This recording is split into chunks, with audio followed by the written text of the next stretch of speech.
Saudara mungkin ada beberapa yang mendengar atau perhatian nggak dengan apa yang terjadi di Pondok Pesantren Sidoarjo? Ini dengar? Ada ya? Sebuah pondok pesantren yang dibangun 5 lantai, ya, akhir September yang lalu tiba-tiba ambruk. Dan menelan korban yang meninggal aja hampir 70 orang. Yang luka parah itu ratusan, saudara. Ya. Ketika ditanya, saudara, pimpinannya bilang begini, semua karena takdir. Saudara, saya tidak menyoroti peristiwa itu, tapi coba kita aplikasikan di kehidupan kita masing-masing. Saudara, di dalam kekristenan kita, kira-kira sama enggak? Sama loh. Seringkali banyak kesalahan yang kita buat, tapi ketika itu terjadi dalam hidup kita, kita bilang begini, sudah takdir. Betul? Sudah ditentukan oleh Tuhan. Kayaknya tepat kan? Tapi enggak. Ketika dicek saudara, di lokasi ambruk itu saudara, butuh beberapa hari untuk mengangkat, mengevakuasi mayat-mayat yang ada saudara. Pimpinannya gampang aja bilang, itu takdir Allah. Sudah ditakdirkan Allah seperti itu, ya nanti dapat pahalanya saudara. Nah, inilah jalur agama. Sama dengan kalau kita dalam kekristenan masih masuk jalur agama, semua yang kita lakukan saudara pasti beralih ke sana. Kemarin di persekutuan youth, isi saya tanya gini sama anak-anak youth. Kira-kira gini, kenapa Tuhan ciptakan kamu? Kenapa bro Chris, bro Immanuel? Pegang mic-nya, yuk kita dialog. Kira-kira kenapa Tuhan ciptakan kamu? Ya buat kemuliaan Dia. Buat kemuliaan Dia. Terus apa lagi? Menjadi sinarnya Dia. Menjadi sinarnya Dia ya. Seringkali kan kita dapat jawaban secara umum gini. Kenapa Tuhan ciptakan saya? Karena Tuhan punya tujuan dalam hidup kita masing-masing. Benar kan? Benar, tidak. Tapi kalau kita mau melihat secara detail, Tuhan yang sempurna, dia nggak perlu lagi punya tujuan. Dia udah sempurna kok.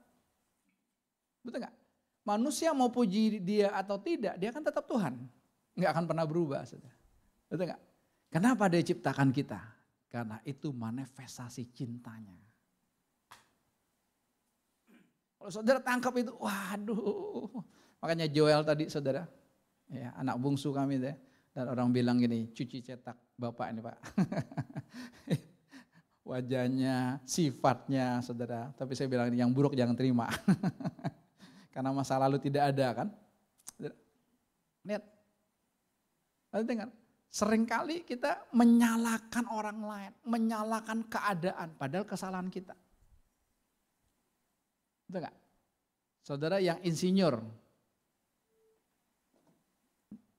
Dengar gak Bro Stefanus ambruknya ini? Lihat gak? Perhatikan gak? Ada di YouTube juga kan? Ya, disorot belasan tahun yang lalu baru 1 lantai. Gak lama kemudian 2 lantai, 3 lantai, 4 lantai, sekarang 5 lantai. Masalahnya apa? Fondasinya tidak diperbaiki. Betul gak? Tinggal bangun-bangun aja.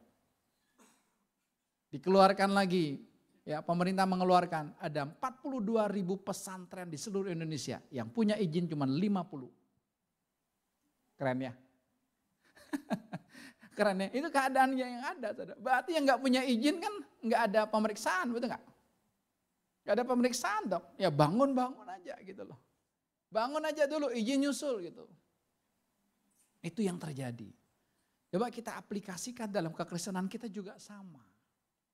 Padahal lagu tadi saudara, kalau itu kita hidupi dalam kehidupan kita, hidup kita nggak seperti ini. Hidup saya nggak seperti ini Bapak Ibu. Maka saya bilang gini, saya curiga dengan hidup saya. Kenapa hidup saya masih seperti ini ya? Saudara masih curiga dengan hidupmu. Engkau belum tua, kok saya punya penyakit ini ya? Atau ya masih usianya masih muda tapi pelupa. Maksudnya jangan bilang, ya Pak maklum lah Pak. Jangan. Ketika kita ngomong begitu saudara, ya kita nggak akan bisa berinteraksi dengan hidup kita. Saudara harus tahu kalau sakit, Dan saudara harus hidup dengan minum obat terus setiap hari ya. Orang tua aku yang kekasih perlu dipertanyakan. Engkau hidup karena Tuhan atau engkau hidup karena obat? Harus pertanyakan. Ya, dokter akan kasih kita obat seumur hidup. Yang darah tinggi, yang udah pasang ring jantung, betul dia? Yang diabetes, ya minum obat seumur hidup. Tergantung kan keputusan kita. Tapi banyak orang berkata, oh enggak apa-apa. Saya hidup kok karena masih ada obat. Kita hidup bukan karena obat. Kita hidup betul-betul karena Tuhan Yesus. Oke, kita kembali ke fondasi tadi saudara. Lihat, bangun-bangun terus. Saudara kalau lihat rumah ini kan enggak ideal. Ya, karena ini rumah tinggal. Ya, pertama kali rumah yang sebelah sana. Ini 2 rumah, itu nomor 7, ini nomor 8, saudara. Ini rumah Pak Haji, saudara. Kita lagi ibadah di situ, saudara, tiba-tiba anaknya ngelemparin sandal. Tiba-tiba saya dipakai, sini Pak Pendeta. Dia suruh saya ke rumahnya. Nih lihat nih, kacanya, drum, kan lagi ibadah kan. Nih, goyang nih kacanya. Saya nggak bisa ngomong, saudara. Karena kita udah pasang peredam, udah semua tembus kan, drum kan. Untuk saudara. Waktu di renovasi saudara, kontraktornya bilang ini, Pak tetap masih ada tiang. Ini tiang saudara. Gede kan? Ini tiang. Ini tiang semua ini, yang ada kayu-kayu ini tiang. Kenapa? Ya ini rumah 2 lantai lebih. Fondasi.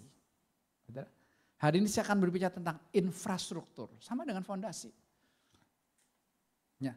Kenapa kekristenan hari-hari ini memble? Atau kehidupan kita mudah goyang. Pesona dunia itu mudah menarik kita dari iman percaya kita kepada Tuhan. Dan kita bersyukur nih hari ini kita masih ada di tempat ini, kita bisa mendengar hal seperti ini. Kenapa? Ini penting. Coba kita lihat generasi muda kita saat ini. Bawa belur. Betul ya? Mereka manja, mereka malas, semuanya. Kenapa? Sarana sudah tersedia. Coba kita yang di atas 50 tahun. Ada di sini yang di atas 50 tahun hidupnya udah kaya raya? Yunus? Kaya di Nias? Enggak ada rata-rata ya. Rata-rata hidup kita susah. Tapi coba lihat. Justru kesusahan hidup kita masa lalu membuat kita sangat kuat. Betul gak? Terbalik kan, anak-anak sekarang justru dapat fasilitas yang luar biasa, ya. Mereka nggak usah beli mobil, papanya bisa siapin mobil. Enak kan? Nah sekarang kan kuliah atau SMA aja udah naik mobil. Istri saya SMA aja sudah bawa mobil sendiri, saudara. Dia tinggal di Citra Garden 1, dia sekolah SMA-nya di Kalam Kudus, Kosambi Baru. Dia sudah bawa mobil. Ya, beda sama generasi saya. Bro. Tapi justru itu membuat kita jadi strong kan, jadi kuat kan. Mengambil keputusan-keputusan besar saat ini kan saya tahu ya ada fondasinya. Makanya nggak boleh dilewatkan ini. Saudara mau bangun rumah berapa lantai? Saudara, ini kan ada insinyur kita, ada arsitek ini. Mereka sudah perhitungkan, betul nggak? Besinya ukuran berapa bro, betul nggak? Ada ukurannya kan? Fondasinya berapa dalam? Perlu pakai paku bumi? Ini 5 lantai saudara, boro-boro paku bumi. Fondasi yang 1 lantai yang dia bangun terus. Ya ambruk. Pimpinannya tinggal ngomong kan, takdir Allah. Wah bantuan berdatangan saudara. Tapi apa? Untuk membantu pesantrennya, bukan membantu korban. Ada korban yang dibantu saudara, orang tuanya tolak bantuannya. Lihat, rohani enggak? Enggak apa-apa, supaya almarhumah diterima di sisi Allah Subhanahu wa Ta'ala. Terbalik-balik semua. Lihat. Mereka rela kehilangan anaknya demi agama. Saudara, Tuhan enggak bawa kita seperti itu. Karena Yesus tidak datang bawa agama Kristen. Makanya saya enggak bangga jadi agama Kristen. Tapi saya bangga karena apa? Yesus mencintai saya. Fondasi kekristenan kita apa saudara? Ibrani 11, saya baca dari terjemahan The Message ya. Silakan bro, Immanuel. Ibrani 11 ayat 1 sampai 3 versi The Message. Ayat 1, fakta mendasar dari keberadaan adalah bahwa kepercayaan kepada Tuhan, iman ini adalah fondasi yang kokoh di bawah segala sesuatu yang membuat hidup layak dijalanin. Itulah pegangan kita terhadap apa yang tak terlihat. Iman kita adalah fondasi yang kokoh. Iman. Di dalam kehidupan kita ada iman itu, percaya kita. Tapi iman yang gimana? Kalau dalam terjemahan baru kan iman apa? Dasar dari segala sesuatu yang apa? Yang tidak kita lihat. Iman adalah dasar dari segala sesuatu yang tidak kita lihat. Enggak kita lihat, tapi kok kita beriman? Kan aneh. Yang namanya beriman masih dilihat dong. Makanya saudara dan saya kalau hidup dari hal lahiriah, yang saudara lihat ikut Tuhan, saudara gak bisa ikut Tuhan. Gak bisa, percayalah kata saya. Kita akan dihajar, setan akan dihajar dengan pesona dunia ini. Karena hidup kita bukan itu, hidup kita tuh percaya, gak melihat. Kan aneh kan? Gimana Pak kalau saya gak melihat bisa percaya? Itulah Tuhan. Lanjut. Ayat 2. Tindakan imanlah yang membedakan nenek moyang kita, menempatkan mereka di atas orang lain. Perhatikan, tindakan imanlah yang membedakan nenek moyang kita, menempatkan mereka di atas orang lain. Saudara pasti mau dong hidupmu di atas rata-rata. Mau enggak? Mau dong.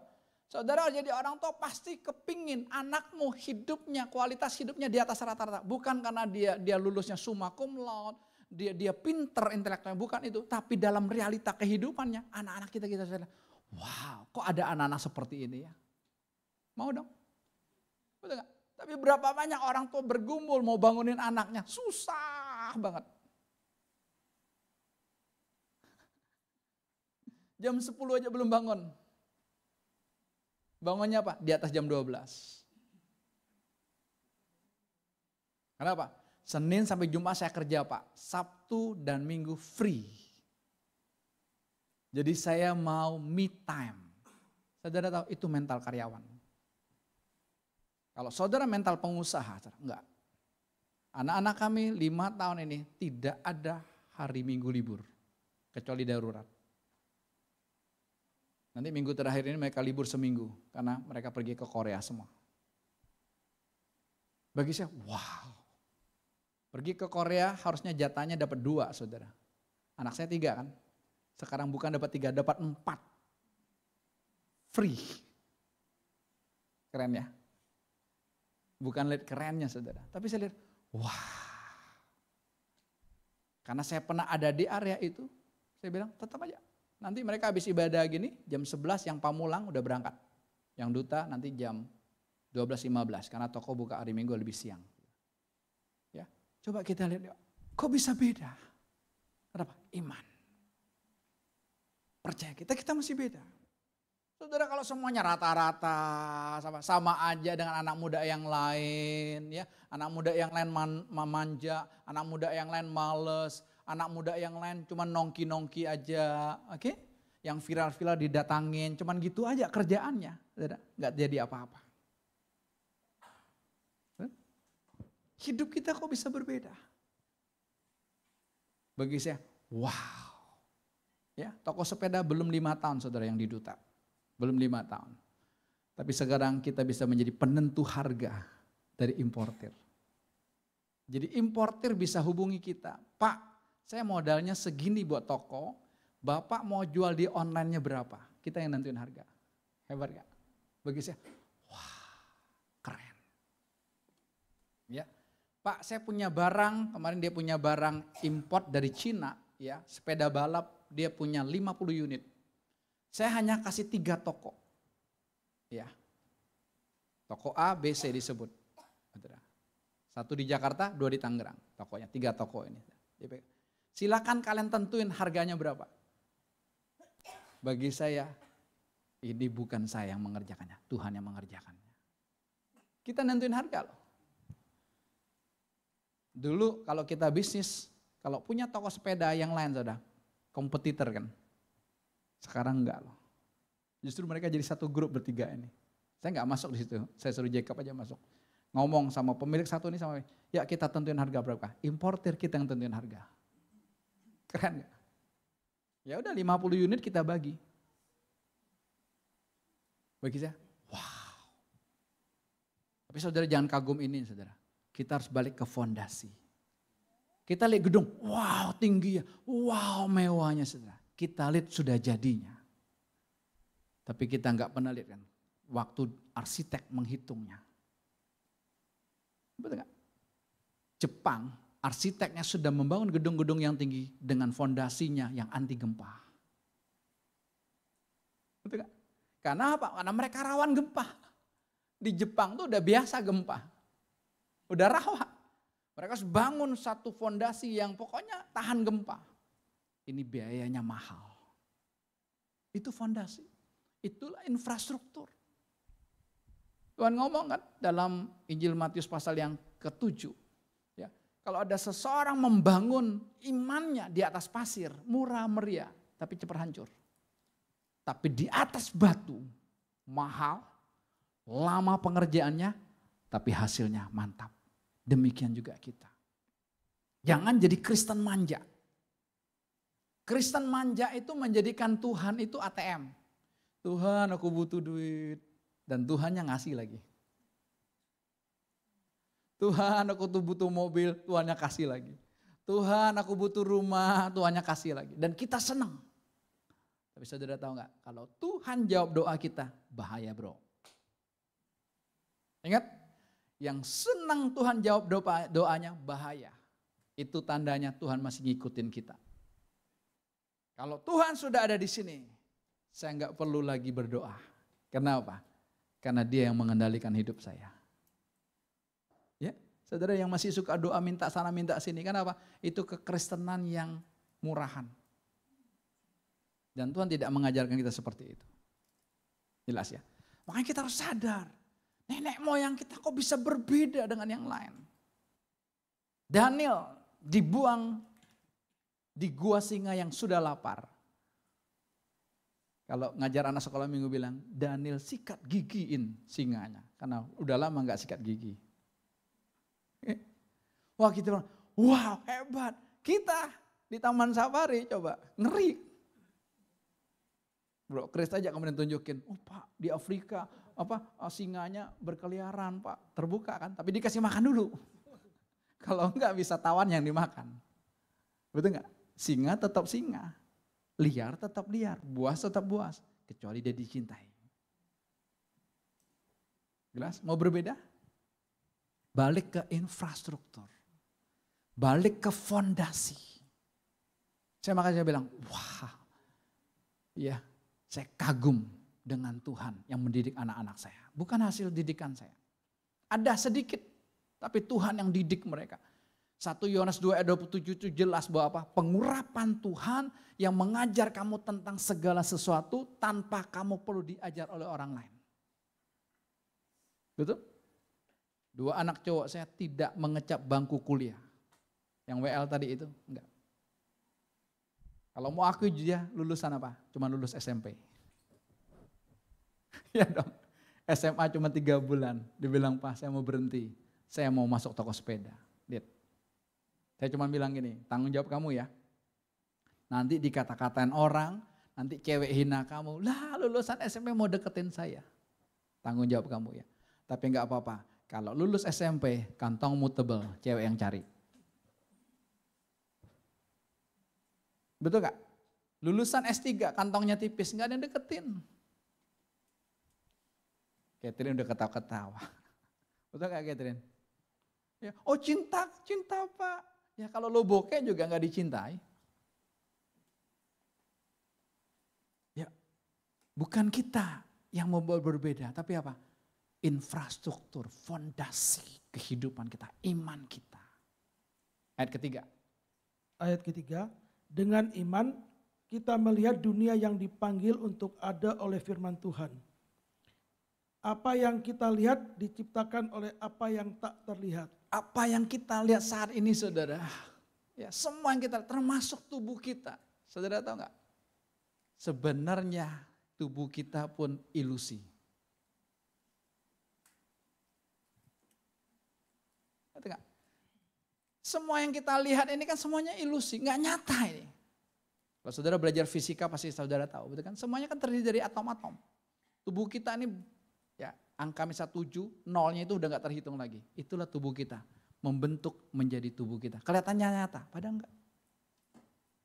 Tapi yang tidak nyata, Tuhan itu nggak nyatakan roh, tapi dia nyata. Makanya semua dia jadikan oleh firman Tuhan. Kembali apa? Ke infrastruktur. Tuhan mau kita punya infrastruktur tuh yang kuat, yang tangguh. Ya, yang tidak ragu-ragu, ngambil keputusan susah banget, Saudara. Saya baru diingatkan kemarin. Saya berani ambil keputusan untuk buka cabang di Pamulang, Saudara. Saya hitung-hitung per hari kosnya 500.000. Kontraknya ya per tahun tinggal dipotong aja bagi 365 sekian per harinya. Tolnya mereka PP tol Sultan. 44.000 sekali jalan, 88.000 bensinnya. Saya hitung 500.000 setiap hari harus keluar. Toko buka atau tidak 500.000 harus keluar. Loh, kalau saya ngitung dari awal gitu nggak jadi buka toko. Enggak, teman saya ayam gembus. Ada nggak rekomendasi ruko? Saya bilang ada di Pamulang. Dia tanya di sana, dia nggak berani buka. Padahal udah terkenal namanya kan. Takut saudara. Wow, mahal banget. Saudara, itu keputusan. Bukan soal salah benarnya, tapi kok berani. Kenapa? Infrastruktur. Ini penting. Orang tua kita yang udah di atas 50 tahun itu ya situasi kondisi yang mendidik kita bisa jadi seperti ini. Tapi anak-anak sekarang kita perlu ya sebagai orang tua juga jangan cuek, jangan masa bodoh. Jangan masa bodoh, jangan cuek. Dia libur bangun jam 12 siang. Nanti tidurnya jam 2 pagi. Jangan biarkan.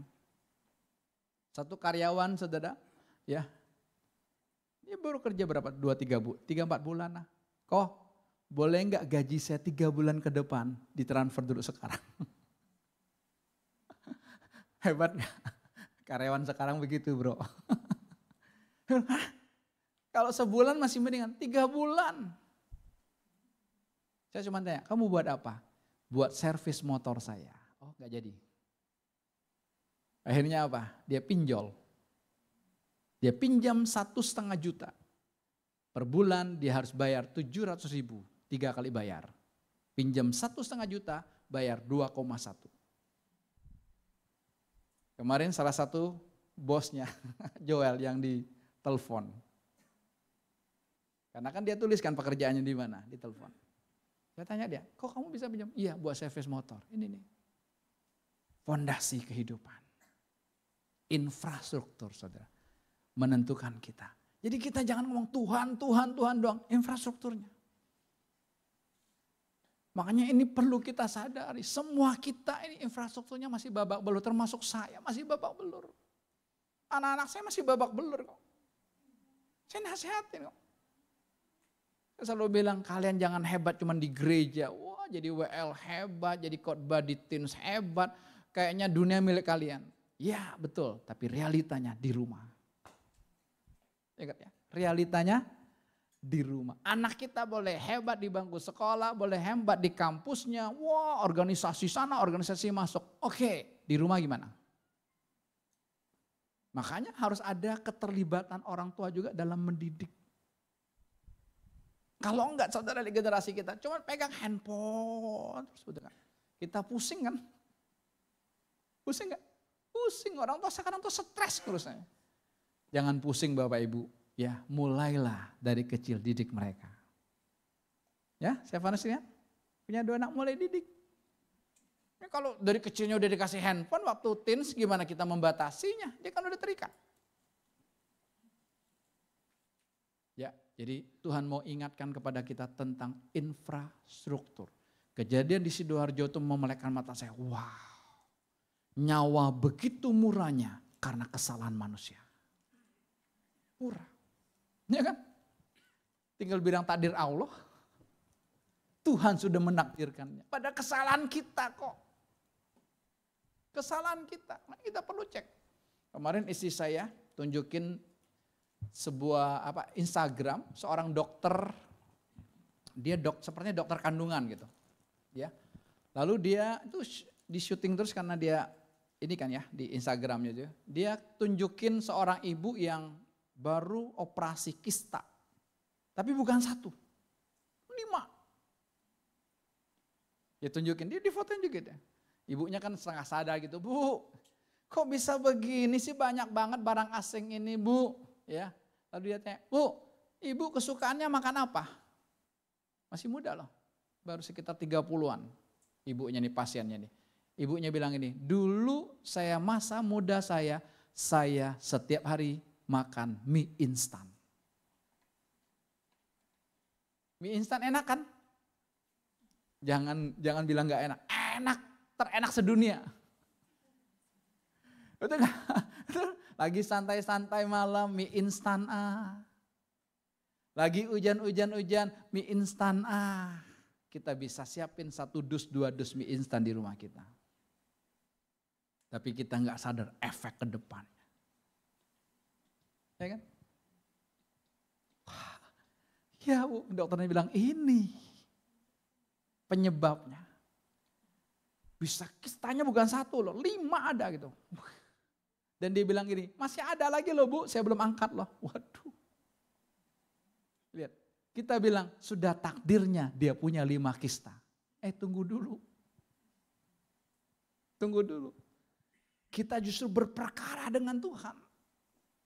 Minggu kemarin pagi-pagi istri saya di WA oleh seseorang, bisa gak datang ke rumah saya setelah ibadah, ya tolong doa penghantaran. Bukan doa kesembuhan. Doa menghantarkan pasangan saya. Kenapa? Hari ini tadi pagi dia minta dimandiin. Kenapa? Dia siap ketemu Yesus. Maka saya bilang saya punya karunia menghantarkan. Jadi ada yang mau silakan daftarkan diri. Ya, kalau pendeta lain karunia kesembuhan, kalau ini karunia menghantarkan. Karunia juga. Oke, saya datang, ya, dokter juga datang. Ada dokter datang sudah di rumah karena udah nggak berdaya kan. Dia ngobrol sama dokter. Dia bilang ini, dokter mau apaan saya juga boleh, dok, terserah. Ya nanti kamu di terapi ya terserah. Supaya bisa jalan lagi. Terus nanti saya kasih obat ini ya terserah dok. Lalu dia ngomong ini, suntik mati juga boleh. Lihat ya, suntik mati juga boleh. Saudara jangan ketawa dengan ini. Saya lihat nih, wah bagi saya ini keren banget. Tuhan saya kalah sama dia. Kenapa? Dia serahkan hidupnya seutuhnya kepada Tuhan. Sekalipun orang dunia bilang, sudah terlambat Pak. Oke. Kesalahan hidup yang dia buat, perbuatan hidup yang dibuat membuat dia sakit seperti itu. Oke. Tapi saya lihat hatinya terbuka. Istri saya dapat penglihatan, lihat. Dia bilang gini, dia sudah pakai baju pengantin, di depannya ada Tuhan Yesus. Harusnya kan kita pengantin laki-laki yang samperin wanita kan. Tapi beda loh. Tuhan Yesus pengantin laki-lakinya, kita semua pengantin wanitanya. Tuhan Yesus yang nyamperin kita. Keren gak? Bilang wow. Ya, sampai dia bilang Pak mau doain saya silakan Pak. Saya udah mau ketemu Tuhan Yesus. Lihat, baru loh dia kenal Tuhannya. Saya kasih namanya Yohanes.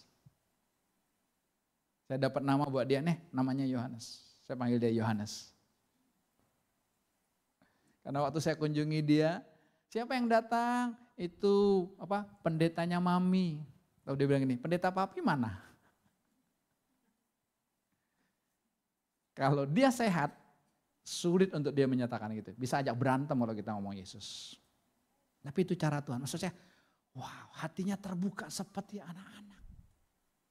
Oke, kita kembali ke infrastruktur yang Tuhan mau. Fondasi. Belum terlambat hari ini kita memperbaiki fondasi hidup kita. Oke, anak-anak teens, anak-anak youth, kau bersyukur kau dengar ini. Ya fondasimu babak belur. Ayo, kalau engkau ingin jadi anak muda yang berbeda dengan yang lain. Ya, dan itu bukan bim salah bim. Bukan. Bukan bim salabim saudara. Tapi apa? Semua bagaimana kita membuka hati kita. Oke?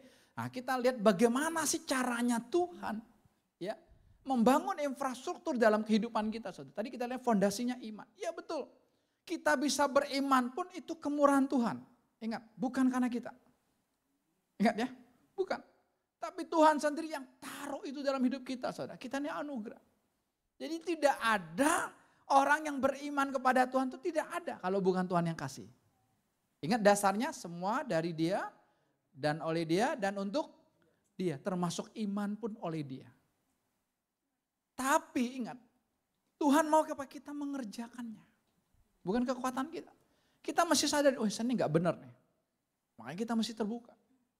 Ya, gimana caranya? Kita lihat langsung Ibrani 12. Loncat aja langsung. Ibrani pasal 12 ayat 1 sampai dengan 11. Karena kita mempunyai banyak saksi, bagaikan awan yang mengelilingi kita, marilah kita menanggalkan semua beban dan dosa yang begitu merintangi kita.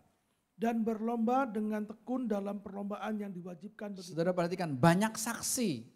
Pasal sebelumnya, pasal 11 itu judulnya saksi-saksi iman. Ada di situ tokoh Musa, ada di situ Daud, ada di situ Gideon, ada di situ Daniel, orang-orang perjanjian lama yang hidupnya itu betul-betul pertarungannya dengan binatang, pertarungannya dengan api, pertarungannya nyawa. Betul ya? Kita bersyukur, saudara, kita nggak perlu pertarungan gitu, karena apa? Karena Tuhan sudah menyelesaikannya buat kita. Tapi jangan berhenti di situ. Lanjut. Ayat 2, marilah kita melakukannya dengan mata yang tertuju kepada Yesus, yang memimpin kita dalam iman dan yang membawa iman kita itu kepada kesempurnaan, yang dengan mengabaikan kehinaan tekun memikul salib, ganti sukacita yang disediakan bagi Dia, yang sekarang duduk di sebelah kanan tahta. Marilah kita melakukannya dengan mata yang tertuju kepada Yesus yang memimpin kita dalam iman dan yang membawa iman kita kepada kesempurnaan. Saudara, iman itu tidak stop di satu titik. Iman itu Tuhan mau bawa kita beralih dari satu iman kepada iman yang lain. Bukan pindah Tuhannya, bukan. Tapi iman kita makin dewasa. Betul? Iman kita makin dewasa lewat apa? Lewat kehidupan kita sehari-hari. Lewat infrastruktur yang dibangun. Lewat fondasi kehidupan kita. Ya, itu jangan lupa. Makanya ketika kita menghadapi apapun, saudara, kita tenang. Enggak usah panik. Mengambil keputusan apapun kita enggak usah ragu-ragu. Saudara, banyak anak-anak muda sekarang ragu-ragu. Mau cari kuliah di mana, saya tanya, dia udah SMA kelas 3, kelas 12 kan. Kuliahnya di mana? Enggak tahu, Om. Lihat. Setelah udah selesai kuliah, kerjanya di mana? Enggak tahu, Om. Lihat. Udah mau kuliahnya susah, udah selesai kuliah pun bingung.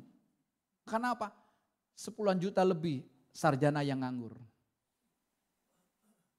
Oke, lanjut. Ayat 3, ingatlah selalu akan Dia yang tekun menanggung bantahan sehebat itu terhadap dirinya dari pihak orang-orang berdosa, supaya jangan kamu menjadi lemah dan putus asa. Ayat 4, dalam pergumulan kamu melawan dosa, kamu belum sampai mencucurkan darah. Ayat 5, dan sudah lupakah kamu akan nasihat yang berbicara kepada kamu seperti kepada anak-anak. Hai anakku, janganlah anggap enteng didikan Tuhan, dan janganlah putus asa apabila engkau diperingatkannya. Terus. Ayat 6, karena Tuhan mengajar orang yang dikasihinya, dan Ia menyesa orang yang diakuinya sebagai anak. Perhatikan, Tuhan menghajar orang yang dikasihinya. Kalau kita tahu dasarnya, infrastruktur yang Tuhan bangun, dengar Bapak Ibu, Tuhan ketika menghajar kita karena kita dicintai. Bisa lihat kan? Orang tua kita yang Tuhan pakai menghajar, mendidik kita, kenapa? Dia mencintai kita kan. Sekalipun dia nggak tahu pengetahuannya, buta huruf, papa mama saya tuh buta huruf. Nggak sekolah. Nggak heran saya punya 12 saudara, satu-satunya yang bisa kuliah itu anugerah cuma saya. Cuma saya. Koko saya itu rata-rata SMP. Kemarin saya ketemu satu koko saya yang nomor 3. Dia bilang dia SMP 1 udah berhenti.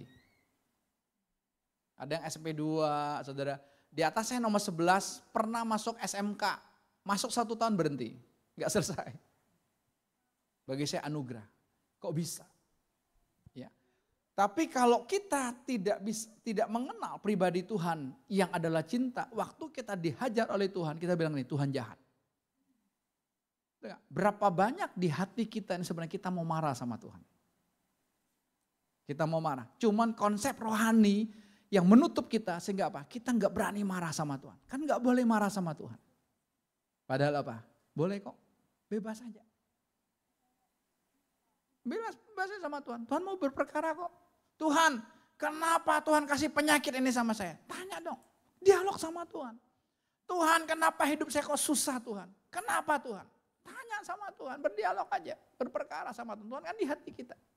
Nanti dia ngomong apa? Saudara ikutin. Ada? Hari Senin persekutuan di rumah kami dan hari Jumat persekutuan di tempat ini saudara. Ada pertanyaan yang sama dari 2 orang yang berbeda. Pertanyaannya sama begini. Mereka tanya gini, Pak, kenapa saya ini mudah emosi, mudah marah, mudah ngamuk? Setelah saya marah, setelah saya ngamuk baru saya sadar, loh kenapa saya harus marah? Saudara pernah alami gitu gak? Sumbunya pendek. Totonya mau meledak aja, Saudara pernah? Ada alami gitu? Ini kan bagus pertanyaan begini saudara. Ya. Saudara, dari 2 orang ini di persekutuan ini saudara, dasarnya ternyata sama. Karena apa? Karena sikap hati mereka tidak bisa menghormati papa. Papanya galak. Papanya tukang marah. Cuman karena anaknya sikap hatinya, bukan dia sikap hatinya. Terima kasih punya papa yang galak. Kalau saya nggak punya papa seperti ini, saya nggak seperti ini. Wah itu keren. Tapi terbalik, iblis balikin. Papa kamu galak, papa kamu jahat. Dia hakimi kan. Wah, ukuran yang sama bahkan dipadatkan terjadi dalam hidup kita. Saudara menghakimi papa mamamu, ukuran yang sama bahkan dipadatkan artinya bisa 2 kali, bisa 3 kali lipat lebih jahat dari orang tua kita. Papamu perokok, jangan hakimi dia. Cintai dia juga gak mau ngerokok. Hanya cinta yang bisa membebaskan orang dari dosa. Tapi kalau kamu hakimi, papa jangan ngerokok, kamu akan jadi perokok kelas berat. Papa pemabuk, kamu hakimi, kamu akan jadi pemabuk kelas berat. Itu ukuran penghakiman. Udah, saya bilang, wah ini dasarnya kenapa? Warisan dari papa. Betul, dua-duanya betul. Saya gak bisa respect sama papa. Bahkan bisa ngamuk, bisa marah. Kenapa? Ya itulah tipuan setan. Harusnya anak itu didesain oleh Tuhan, dia taat sama orang tuanya. Desainnya Tuhan begitu. Betul. Ya, makanya apa? Orang tua jangan takut didik anakmu. Jangan takut marahin anakmu. Jangan takut tegur anakmu. Jangan takut bikin dia nangis. Jangan takut. Kita juga dibikin Tuhan lewat situasi kondisi nangis kan. Kok susah banget hidup dulu kan, betul kan? Tapi kok kita jadi hari ini. Lihat, ada keputusan-keputusan yang kita harus ambil. Coba nggak mikir kan. Karena apa? Karena Tuhan sudah didik dulu. Ya, ini penting sekali. Penting sekali saudara. Saya baru ketemu dengan seorang anak teens. Dia kelas 12 saat ini. Tahun depan dia akan kuliah. Ya, anak teens ini saya kenal, saudara, cukup dekat saudara. Ya. Waktu TK, papa mamanya cerai. Papanya penjudi dan papanya doyannya minumannya soft drink. Jadi Coca-Cola yang 1,5 liter itu jadi minuman dia sehari-hari. Ginjalnya hancur. Jangan bilang takdir Tuhan. Ingat ya. Oh takdir Tuhan Pak, ginjal saya rusak. Tapi memang paling mudah nyalain Tuhan. Paling mudah. Karena dia gak kelihatan. Nyalain istri, istri bisa ngamuk. Nyalain suami, suami bisa ngamuk. Nyalain orang tua bisa ngamuk. Nyalain Tuhan paling gampang kan. Dia gak kelihatan kok.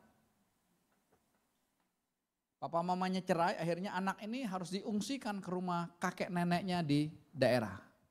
Jadi dia tinggal di rumah kakek nenek. Neneknya seorang yang otoriter dan superwoman. Anak-anaknya dididik dengan keras.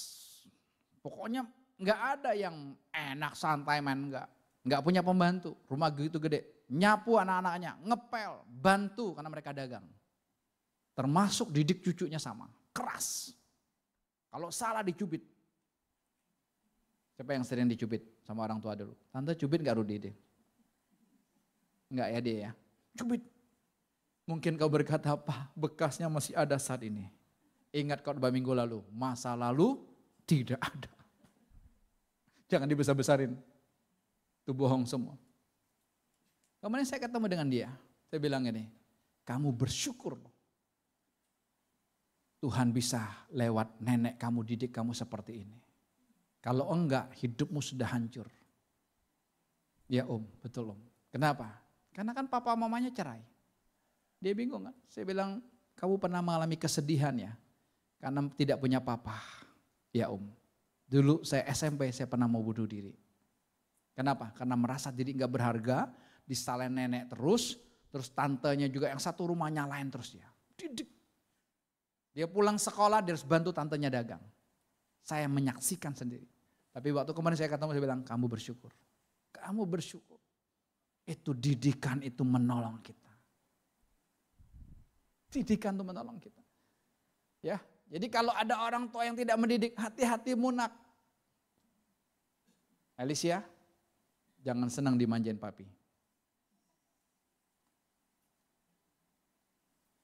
Betul. Anak-anak sekarang kan manja, makan aja pilih. Kianu pilih makanan. Ini enggak mau, ini enggak mau, ini enggak mau. Kenapa? Kita bisa pilih makanan karena banyak yang dipilih, karena papamu bisa mampu beli. Zaman kita enggak bisa bro. Lo enggak mau makan, bagus. Kokomu lapar. Betul ya Ci? Cicimu lapar. Ini perlu nih perhatian. Anak perlu perhatian, infrastrukturmu babak belur, oke. Orang tua perlu perhatian, engkau tidak didik anakmu dalam didikan Tuhan. Oke, jadi jangan menyesal. Jangan menyesal. Ya, kita disadarkan, oh ya infrastruktur. Bilang anak muda nih, kamu bersyukur loh. Coba kalau kamu tinggal sama mama kamu dan papa kamu gak ada, kamu bebas. Lalu kemarin kami tanya lagi, sekarang mau bunuh diri gak? Enggak. Kenapa? Saya biasa bisa main game. Udah didikan gitu keras aja masih meleset. Lihat kan? Coba orang tua angkat tangan sekarang. Siapa yang bisa memberhentikan anaknya dari gadget? Angkat tangan. Gak ada yang bisa. Orang tua sekarang give up semua, angkat tangan semua. Mau bangunin anak kita pagi aja susah. Susah. Kalau khususnya dia libur. Sabtu Minggu dia libur kan. Coba, waduh. Anak-anak kami izinkan bangun 7:30 waktu pembantu datang. Kenapa? Karena yang dari Pamulang, dia tutup toko 7:30, perjalanan 1 jam, 1,5 jam, saudara, dia sampai di rumah kurang lebih jam 9, dia makan, dia mandi gitu saudara. Jam 10, jam 11 dia baru beres, kadang-kadang baru masuk kamar jam 11 malam di kamar kami, kita ngobrol-ngobrol, 1:30, nanti dia masuk kamar jam 1 baru tidur. Jadi saya izinkan 7:30 kamu bangun, gak apa-apa. Kenapa? Sebentar lagi kamu ke toko, karena bukanya siang kan. Tapi coba anak kita kerjaan gak ada, semua tahu beres, lagi jalin. Sudah bantu mami ke dapur belum? Bantu ambil makanan pak. Ya, kita masih terbuka, kita masih fair. Kacau loh anak-anak kita sekarang loh. Makanya dunia dengan segala pesonanya mudah menarik mereka. Atau enggak, gadget mudah menarik mereka. Mereka kalau punya masalah mereka enggak tanya Tuhan dulu. Mereka tanya apa? AI. Mereka tanya ChatGPT. Gitu kan? Salah enggak? Kan enggak salah.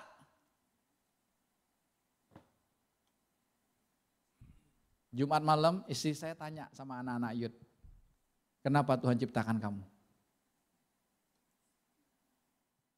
Ada yang buka ChatGPT.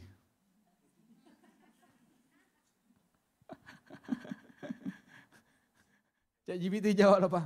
Karena Tuhan ingin dimuliakan. Loh, dia sudah sempurna. Ngaco gak? Tapi kita senang yang ngaco. Tuhan sang kebenaran dalam hati kita ini loh. Ayo. Akulah jalan, dia bukan jalan keluar. Kita tidak butuh cari jalan keluar dalam Tuhan. Dia jalannya. Akulah kebenaran. Kita tidak butuh cari kebenaran yang lain, apalagi pembenaran. Akulah kebenaran, yang lain bohong. Akulah hidup, yang lain mati. Gampang. Ajak dia ngobrol. Ini penting sekali ya. Kehidupan kita. Kalau enggak, waduh, kita babak belur sekali. Oke, lanjut bro. Ayat 7, jika kamu harus menanggung ganjaran, Allah memperlakukan kamu seperti anak. Di manakah terdapat anak yang tidak dihajar oleh orang tuanya? Ayat 8, tetapi jikalau kamu bebas dari ganjaran yang harus diderita setiap orang, maka kamu bukanlah anak, tetapi anak-anak gampang. Tetapi anak-anak gampang. Makanya kita dibilang anak-anak gampang, kita dibilang anak-anak manja, kita tersinggung. Pada realitanya kita manja.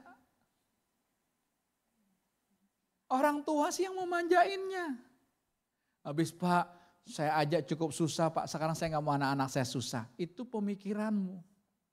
Tuhan tidak bikin kita susah. Anak kami yang gede sekarang masuk toko kan, bagian admin. Baru kerja berapa bulan udah dapat ke Korea. Enak loh Ci. Ya kan, lo orang harus kerja berapa tahun baru dapat bonus gitu kan. Dia kuliah di UPH, dia tinggal di asrama. Dia tidak boleh pulang. Maksudnya dia nggak boleh nginep kalau nggak libur gitu ya. Dia boleh pulang jam 12 malam, dia sudah harus kembali, maksimal jam 12 malam.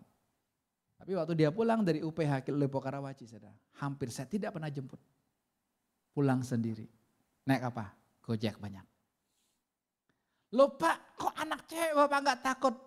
Di Jakarta aja kalau takut, gimana sudah dia ke luar negeri? Gimana? Aduh Pak, Bapak ditemenin deh. Nggak bisa dong. Kalau dia ikut dulu ada workers gathering, pertemuan pelayan, ya selesai kadang-kadang jam 10, dia ini, jam 11 saya anterin, karena udah malam. Saya cukup anterin. Lalu dia ngajar di DH, Dian Harapan dan Mogot. Ya sebelum masuk ke toko sepeda. Dia sering kali, Pak jemput dong. Saya enggak. Cukup Papa antar jemput kamu 12 tahun. Duta Citra. Kairos, sekolahnya di Kairos. Cukup 12 tahun saya antar jemput. Kan masih kecil waktu itu. Karena ada rombongannya, ada adik-adiknya. Ada saatnya, lepasin mereka. Saya punya teman, anak bungsu, anak ceweknya dokter. Dokter kalau udah selesai, kan harus PPT ya, magang kan. Anaknya magangnya di Kupang, NTT. Saudara tahu, teman saya anterin ke Kupang dan dia nginep di sana 1 bulan. Saya bilang gini, terserah kamu kalau seperti itu. Anak lo udah gede, udah jadi dokter. Kamu mesti temenin sampai ke sana 1 bulan. Lihat, itu tandanya apa? Kamu tidak mempercayai Tuhan kok. Kalau kamu mempercayai Tuhan, dia milik Tuhan, Tuhan yang akan didik. Saya bilang kamu tahu gak gini, kalau mau ada gini nanti ada cowok yang deketin anak kamu yang jadi bemper. Kau jadi bemper? Cari siapa? Cari Lince om, Lince lagi belajar. Ketemu om. Saya pernah sebelum saya ketemu istri saya ini di gereja Citra, Bapak Ibu ya. Ya namanya dulu anak muda kan juga ada saya suka dengan satu anak pendeta. Kalau saya sebut pasti tahu. Anak pendeta ini punya 3 anak cewek. Cantik-cantik. Saya tertarik sama anak yang keduanya. Tapi tahu waktu saya kunjungi yang keluar bapaknya. Yang keluar bapaknya san. Mau apa kamu? Mau ketemu ini. Ngobrol sama om aja. Sampai hari ini 3 anaknya enggak kawin. Takdir Pak. Ada karunia tidak menikah Pak. Kan ada ayatnya 1 Korintus 7 ayat 7 di FA. firman Allah yang hidup. Ada karunia tidak menikah, ada karunia menikah. Saudara. Itu bukan takdir. Jelas? Bisa nggak? Makanya kita mudah kepleset ke sana, takdir lah, ya apa Tuhan berkehendak lah, ya Tuhan izinkan lah. Sebenarnya itu untuk menyalahkan Tuhan. Kenapa? Kita tidak bertanggung jawab. Makanya ini infrastruktur penting. Semua kita masih diperbaiki infrastrukturnya. Bila perlu dirombak semua bangunannya, dihancurin semua. Silakan Tuhan hari ini mulai bangun fondasinya, yaitu iman percayanya kepadaku. Terlambat? Enggak. Kita belum ngomong antikris loh. Betul gak? Nanti kalau antikris datang, wah dia memerintah gitu, dia menguasai. Ya, didikan Tuhan itu perlu. Teguran itu perlu, nasihat itu perlu. Kita ada sarana di tempat ini persekutuan untuk saling menegur. Kita bukan komsel, cuman ngobrol-ngobrol, makan, minum, pulang. Enggak. Tapi kita saling menasehati, kita saling menegur. Minggu ini nanti ada, tolong keluarin Rahel. Minggu depan setelah ibadah kedua jam 11 di lantai 2 Bapak Ibu kita ada namanya fellowship persekutuan. Itu apa? Kita bicara kenapa kok saya mudah emosi ya. Kenapa otak saya cuma duit aja ya. Kenapa kok saya curiga sama suami saya. Kenapa saya curiga sama istri saya. Kenapa hubungan kami suami istri itu kalau ngobrol tuh kok gak nyambung ya. Beda waktu pacaran. Saudara ngomongin itu ada akarnya. Ada fondasi yang gak benar dulu dibangun mungkin. Ayo kita ngomongin. Supaya itu terangkat semua. Supaya apa? Yesus sang fondasi kita satu-satunya yang membangun hidup kita. Tuhan bilang apa? Mazmur 127. Sia-sialah manusia membangun rumah kalau bukan Tuhan yang membangunnya. Artinya apa? Tuhan itu arsitek agung hidup kita. Ya, dialah ahli bangunan yang ada dalam kehidupan kita. Izinkan dia bangun. Tapi fondasinya masih mantap. Mesti pas. Kita nggak bisa ngepasin, Tuhan yang ngepasin. Maka saya bilang sama anak-anak, oke, selama kalian belum menikah, kalian masih tinggal di rumah ini, Papa Mama akan didik kalian. Papa Mama akan tegur kalian, akan didik kalian. Nanti kalau kamu sudah menikah, sudah otonom, beda. Silakan. Tapi saya nggak punya rencana begitu, terserah. Tapi dia didikan. Ini penting. Ya, kalau enggak anak-anak kita tuh bingung gitu loh. Dia bingung mau kemana? Harusnya kan kalau ada Yesus dalam dirinya enggak bingung loh. Dia tahu kok apa yang Tuhan rencanakan dalam hidupnya kan. Dia tahu kan. Oke lanjut ayatnya. Ayat 9. Sebenarnya dari ayat kita yang selanjutnya, dari ayat kita yang sebenarnya kita beroleh ganjaran dan mereka kita hormatin. Kalau demikian bukankah kita harus lebih taat kepada Bapa segala roh supaya kita boleh hidup. Ayat 10. Sebab mereka mendidik kita dalam waktu yang pendek sesuai dengan apa yang mereka anggap baik. Tetapi Dia mengajar kita untuk kebaikan kita supaya kita beroleh bagian dalam kekudusannya. Ayat 11. Memang tiap-tiap ganjaran pada waktu ia diberikan tidak mendatangkan sukacita, tetapi duka cita. Tetapi kemudian ia menghasilkan buah kebenaran yang memberikan damai kepada mereka yang dilatih olehnya. Iya, waktu hajaran tuh datang, waktu teguran tuh datang, waktu kritik tuh datang kan gak enak memang. Karena kan kita naluri dosanya gak mau dikritik. Betul gak? Suami suka gak dikritik istri? Enggak, gue lebih bener kok. Istri suka dikritik suami? Enggak, gue paling bener sedunia. Betul gak? Tapi justru inilah yang mencelakakan kita. Hari ini terbuka ya hidup kita, siap dikritik oleh siapapun.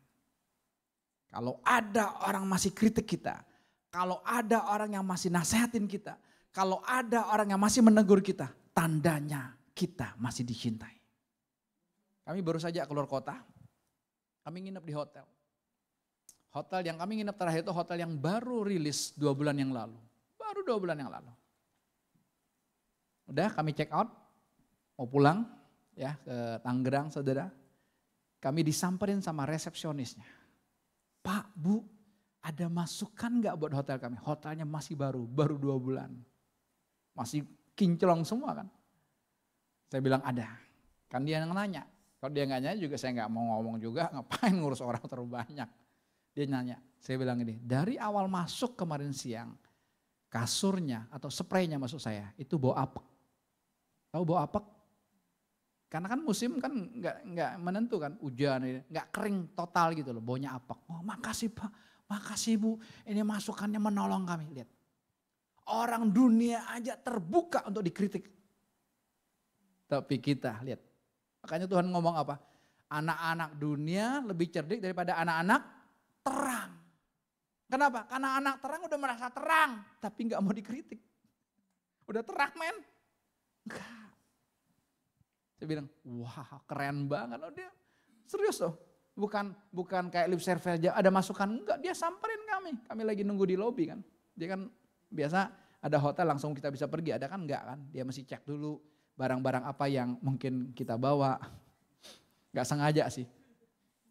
Karena terlalu banyak tidak sengajanya. Jadi sengaja. Ya kan? Pak ada masukan enggak? Ada bilang. Spraynya dari kemarin bau apek. Cuman maksudnya masih ditolerir ya. Masih bisa ditolerir. Tapi bau tetap kan. Saudara yang jual makanan, saudara mesti ada masukan dari customermu. Yunus bikin survei Yun. Yang service AC puas Kak? Kepuasan. Iya, masa mie gacuan aja ada level 1 sampai 10. Kita bikin dong kepuasan 1 sampai 10. Ayo. Kalau yang kasih kepuasan 3 kita bilang, gua kagak cuci lagi. Ya itu kebodohan namanya. Jelas ya, itu kebodohan. Terus kan sikap hati kita. Saudara yang dagang makanan, saudara mesti tanya sama customer saudara, ayo kasih masukan, ayo kasih masukan. Kita ini adalah manusia yang susah dikasih masukan termasuk saya, susah. Bilangnya sih banyak yang bilang sama saya loh, banyak yang Pak kalau dapat apa-apa ngomong aja Pak. Saya ini hampir gak berani ngomong. Kenapa? Gua tahu gak ngomong aja dia udah mundur, apalagi ngomongin. Betul gak? Iya betul loh, saya ini belum apa ada, saya masih munafik. Tapi kalau sama anak-anak enggak. Sama anak-anak saya bisa ribut. Deborah bulan yang lalu saya bikin dia nangis. Nangis. Saudara. Tapi udah selesai ya sudah. Enggak ada rasa bersalah, enggak ada rasa muatan supaya dia berubah, enggak. Muncul aja saat itu.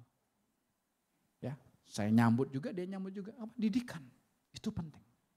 Didikan itu penting, kenapa? Itu adalah infrastruktur kehidupan kita. Coba lihat Pak Jokowi, sekarang aja netizen protes sana protes sini. Yang gak ada gunanya kan, ijazah palsu lah. Ijazah palsu diributin, gigi palsu. Kan? Itu kan karena gak ada kerjaan aja itu. Tapi coba mata kita terbuka dong. 2 periode dia bangun infrastruktur semua. Saudara kalau ke daerah-daerah, coba lihat bandara-bandara. Di Bangka aja sekarang lagi ekspansi. Saya bilang bandaranya udah bagus, tambah lagi loh. Wah. Jalan tol. Saudara lihat. Saya zamannya awal-awal ikut persekutuan di Cimahi tahun 2019. Aduh, males rasanya kalau lewat Cikampek. Kenapa? Tol layang MBZ belum selesai. Itu macetnya. Saya pulang dari Cimahi aja jam 11 saya jalan. Tetap aja sampai di Cikampek jam 1 pagi tetap macet. Karena di Trans Jawa kan. Sekarang coba lihat. Wah masuk MBZ enak banget itu. Sekalipun bunyi teng, teng, teng. Teman saya di Amerika bilang ini. Keren ya jalan di Indonesia ya tang, teng, tang, teng. Tapi saya bilang lebih bagus. Karena di Amerika nggak ada jalan semuanya bagus, mulus. Ya infrastruktur. Tadi saya sudah singgung belum di Jepang? Belum ya, ibadah kedua belum ya. Jepang bangun gedung-gedung yang anti gempa. Betul nggak? Pernah lihat itu? Ya kayak ada pernya gitu loh, anti gempa. Ini kan mahal kosnya, betul nggak? Mahal. Tapi apa? Daripada hancur terus, karena mereka rawan gempa. Coba, Hidup kita nggak tahu kan kapan datang gempa, kapan datang tsunami, kapan datang gelombang, kita nggak tahu. Tapi kalau infrastruktur kita sudah teguh di dalam Tuhan, tidak ada yang bisa menggoyahkan kita. Bukan hanya ada pujian berkata sekali Yesus tetap Yesus, nggak pengaruh. Termasuk nih anak-anak muda, pilih pasangan hidup pun nggak goyah. Yang ini ya, tebak-tebakan. Enggak. Pasangan hidup bukan buat tebak-tebakan. Saya ketika ketemu Ruth, saudara, dia ketua remaja, saya pembina remajanya. Saya membina hampir 100 anak remaja. Rata-rata Chinese semua, rata-rata.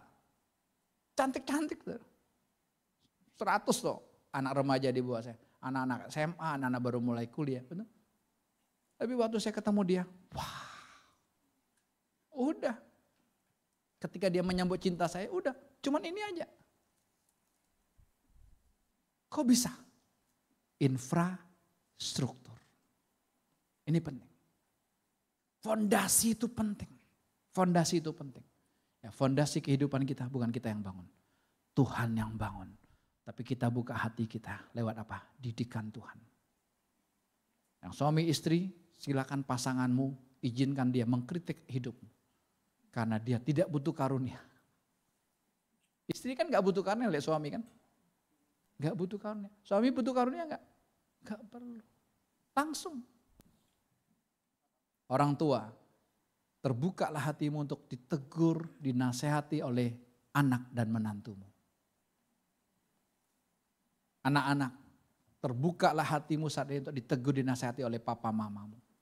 Kalau tidak ada papa mamamu, bisa ada orang-orang sekitar yang Tuhan akan pakai untuk mendidik engkau. Yang penting apa? Engkau sambut. Tuhan terima kasih. Silakan musisi maju ke depan. Terima kasih Tuhan buat cintamu yang luar biasa buat aku. Kok mamaku masih mau menegur aku? Kok papaku masih mau menegur aku? Kok bosku masih mau menegur aku? Saudara berterima kasih.